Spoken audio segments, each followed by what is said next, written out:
¿Guzmán le pagó un soborno de $100 millones a Peña Nieto?, le preguntó Jeffrey Lichtman, uno de los abogados del Chapo.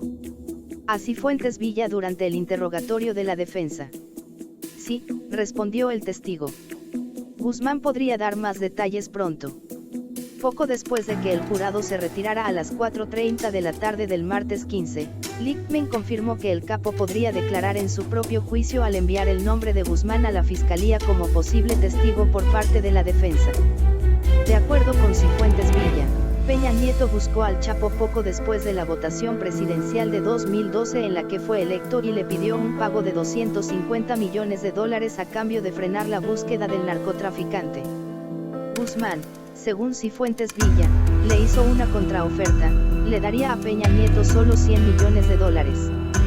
¿Y el entendido era que Guzmán no tenía que estar escondido?, preguntó Lichtman. Sí, respondió el colombiano, eso es lo que me dijo Joaquín. Alex Cifuentes, el más reciente testigo estrella de la Fiscalía de Estados Unidos en el juicio contra Joaquín El Chapo Guzmán, ha soltado una bomba este martes en el juzgado de Brooklyn. El narcotraficante colombiano ha declarado que el capo del cartel de Sinaloa sobornó a Enrique Peña Nieto en octubre de 2012, 2 meses antes de que éste tomara posesión como presidente de México. El cooperante ha afirmado ante el jurado que no recuerda con exactitud la cifra que fue entregada al exmandatario del PRI, pero que podría rondar entre los $100 y $250 millones. El vocero del expresidente mexicano ya había rechazado acusaciones similares el 13 de noviembre, cuando el nombre de Peña Nieto fue utilizado por la defensa de Guzmán.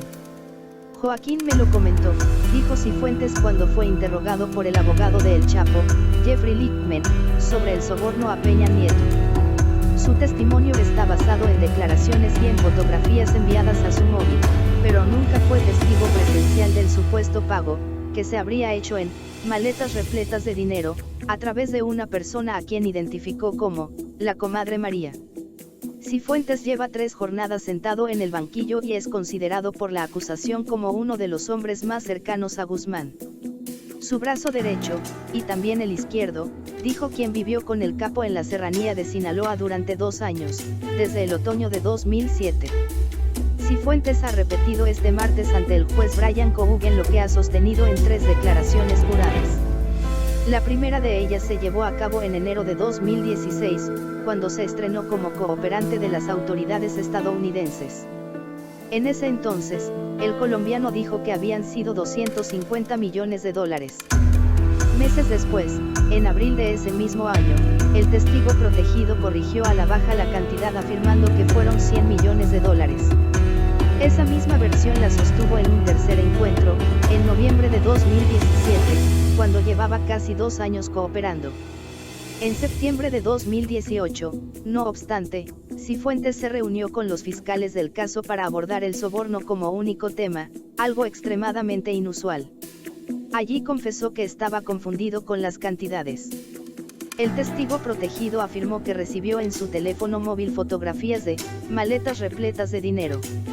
Las imágenes, siempre según la confesión de Cifuentes, le fueron enviadas por una mujer llamada Andrea Vélez Fernández, quien trabajaba para Juan José Rendón, un polémico estratega político venezolano que trabajó con el PRI en la campaña de 2012 que llevó a Peña Nieto a la residencia oficial de Los Pinos.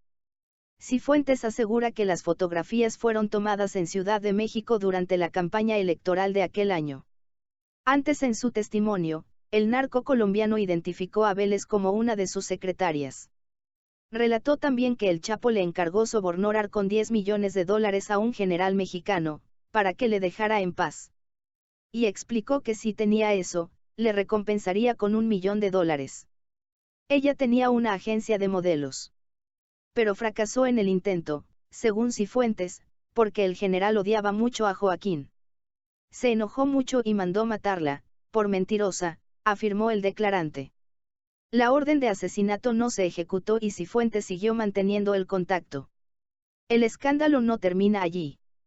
Cifuentes testificó en noviembre de 2017 que Peña Nieto había contactado a Guzmán. El mensaje, según le preguntó el abogado Lichtman, era que Guzmán no necesitaba esconderse. El declarante respondió diciendo que el presidente quería trabajar con él. Lichtman siguió el intercambio. Cuando dice trabajar, quiere decir que Guzmán paga y Peña Nieto le permite seguir trabajando. A lo que Alex le ha respondido, me imagino que sí. De acuerdo con su testimonio, el político pidió a Guzmán 250 millones, pero el capo contraofertó 100 millones. Puedo estar confundido con las cantidades, ha puntualizado Cifuentes. Lichtman preguntó directamente al cooperante de la fiscalía si los policías mexicanos eran corruptos. Sí, lo son, dijo. ¿Y los funcionarios?, continuó el letrado. También, respondió Cifuentes. El juez Cougen paró en seco a Lichtman cuando éste pidió al testigo decir si creía que el presidente de México era corrupto.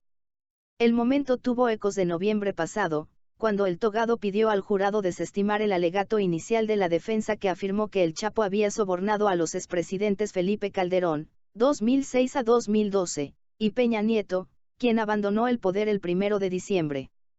Guzmán podría dar más detalles pronto. Lichtman confirmó que el capo podría declarar en su propio juicio al enviar el nombre de Guzmán a la fiscalía como posible testigo por parte de la defensa. Lichtman dijo que agregar el nombre de Guzmán a la lista no garantiza que declare, sino que es posible que lo haga. Si no lo agregara a la lista, esto podría excluirlo de la posibilidad de testificar, dijo Lichtman en una entrevista. Así que solo fui incluyente. El testimonio de Guzmán sería un giro sorprendente. Aunque sus subordinados ya han ofrecido detalles sobre las operaciones del cártel, el capo podría ofrecer información más privada, por ejemplo, cómo habría hecho para sobornar a un presidente de México. En un momento, cuando Cifuentes Villa era interrogado por Lichtman, el testigo reconoció que su asistente personal, Andrea Vélez Fernández, había trabajado para el consultor político JJ Rendón cuando este fue contratado por el equipo de campaña de Peña Nieto. A decir de Cifuentes Villa, Vélez le envió fotografías de maletas repletas de dinero. Cuando Lichtman le preguntó al colombiano si el destinatario de las maletas era Peña Nieto, los fiscales objetaron a la pregunta al considerarla poco relevante para el caso. De acuerdo, dijo el juez Cougen. Después de eso no se volvieron a mencionar las maletas. Claudia Ruiz Massieu, presidenta del PRI y ex canciller durante el gobierno de Peña Nieto, rechazó las acusaciones de Cifuentes. Me suena inverosímil, dijo la dirigente al periodista Carlos Loret de Mola durante una entrevista. Ruiz Massieu afirmó que los testigos protegidos acostumbran inventar cosas para tener beneficios en sus procesos judiciales. La guerra con los Beltrán Leiva. Cuando se dispersó la polémica sobre el supuesto soborno al expresidente mexicano, Cifuentes detalló cómo fue que utilizaron al ejército mexicano para protegerse y combatir a sus enemigos, el grupo formado por los hermanos Beltrán Leiva. El Chapo y sus aliados recopilaban información sobre los sicarios y operadores de sus enemigos. Cuando tenían suficiente información, que incluía números de teléfono, rastreaban y localizaban a sus objetivos. Estas ubicaciones eran, a su vez, compartidas con los militares.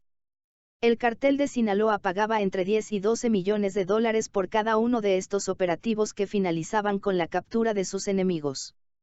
Cifuentes afirmó que sabe de al menos 3 operativos realizados de esa forma, que supuestamente se ejecutaron durante la presidencia de Felipe Calderón.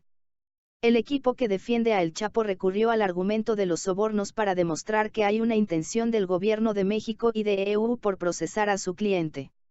Hacia el final de su testimonio, Cifuentes comentó que entró en contacto con la Policía Federal para traficar droga proveniente desde Argentina y con destino a México. La organización enviaba a los agentes fotografías de las maletas y los números de vuelo que llegarían al aeropuerto de la capital mexicana para poder reclamar el equipaje. Después, añadió, vendían la droga.